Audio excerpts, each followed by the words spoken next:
আমাদের একজন বড় ওলামা কেরাম চলে আসছেন, তো আমাকে আরও ছোট করতে হচ্ছে। আসসালামু আলাইকুম।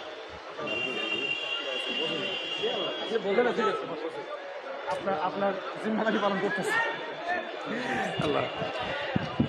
তো চারটা বিষয় বলেছি আমি। পাঁচ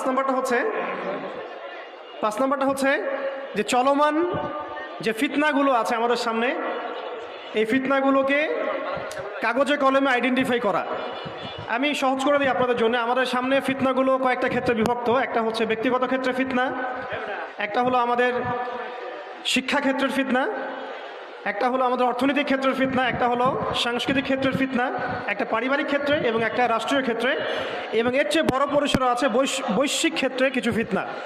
এই ফিতনাগুলোকে আমাদেরকে কাগজে কলমে এবং আল্লাহর নূর দিয়ে, কোরআন সুন্নাহর চোখ দিয়ে আইডেন্টিফাই করতে হবে এবং সেগুলোকে সমাধানের পথ খুঁজে বের করতে হবে। আল্লাহ পাক আমাদের সবাইকে তৌফিক দান করেন।